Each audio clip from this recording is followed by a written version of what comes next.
Greetings, YouTube.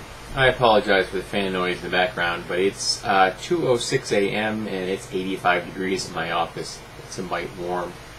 The Catholic Church has released some new guidelines, and some of them are an attempt to streamline the process of prosecuting, I should say, priests that are potentially, guilty of pedophilia.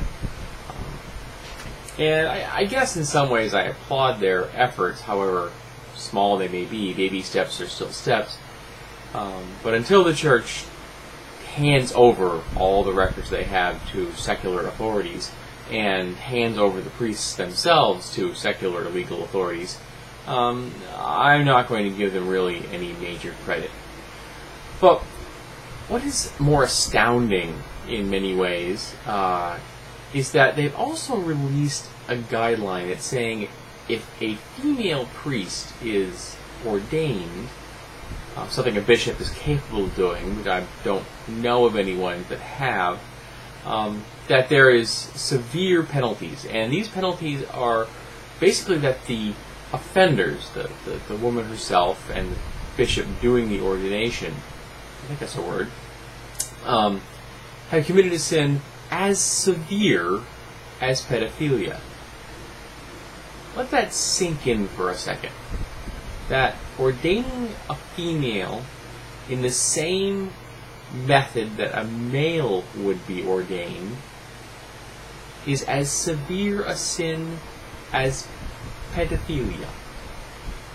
Now, I have spoken poorly about the Catholic Church in the past, and I'm going to do it here today, and I well imagine I shall speak about it in the future. But, as someone pointed out in one of the threads I read on this, there's actually a distinction between pedophilia and between ordaining a female priest.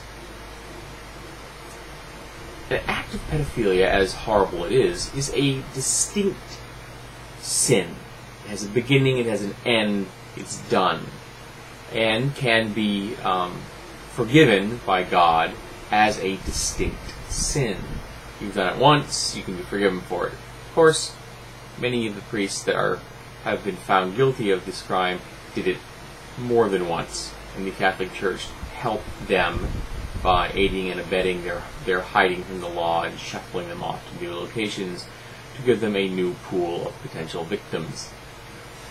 But the ordaining a female priest is an ongoing sin. It is a sin more severe than pedophilia. It is not a distinct sin. It does not have a beginning and an end. It continues to be a sin in the eyes of God, at least as far as the Catholic Church is concerned, because the person continues to live in the state of sin. Now, when I told my wife this, first she started to laugh out of absolute amazement when I said this. And then she gave me a quote, and she actually told me to tell you, viewers of this video, her quote. So her following words are my wife's, not mine, and I apologize. Her response was, "Fuck you, Catholic Church." So, there you have it, from a woman on the street, not happy with the Catholic Church. Now, my wife isn't Catholic. She's not even Christian. She's kind of a non-denominational pagan. She hasn't really figured out what she is yet. Has some Buddhist leanings. I'm much more structured in my pagan beliefs. I also have some Buddhist leanings. But she was raised as a Protestant, but in a very loose manner. So her exposure to the Catholic Church has very much been as an adult, and most of that information being funneled through news articles and, of course, me, who was raised in it, and has some very strong opinions. But this particular edict coming from the Catholic Church is absolutely insane, and I quite frankly don't understand it.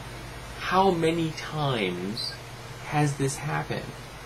I can't imagine it's happened many times, because the Pope squashes this kind of thing like most people squash a cockroach.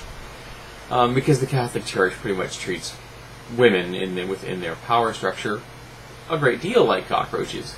Things that they want to get rid of and avoid at all costs. Any organization that does not treat women with total and utter equality is archaic, misogynistic, and unnecessary, which means most organizations in the world that I can think of would fall into that category. There are very few truly egalitarian organizations in the world today, and I applaud their existence.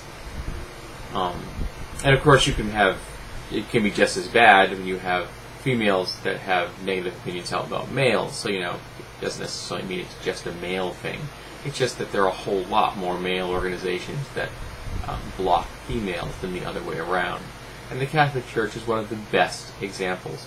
And for me, one of the most twisted aspects about the Catholic Church is that they refer to their church, to their faith, as the Mother Church.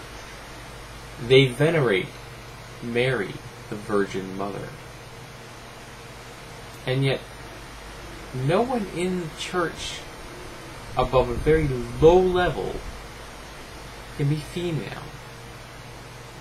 That a woman gave birth to their Savior, and yet somehow doesn't rank as being equal to his apostles. I find that strange. So, I have a problem with this edict. I think it's wrong, and I hope the Catholic Church eventually wakes up and steps into the 21st century as opposed to the 11th.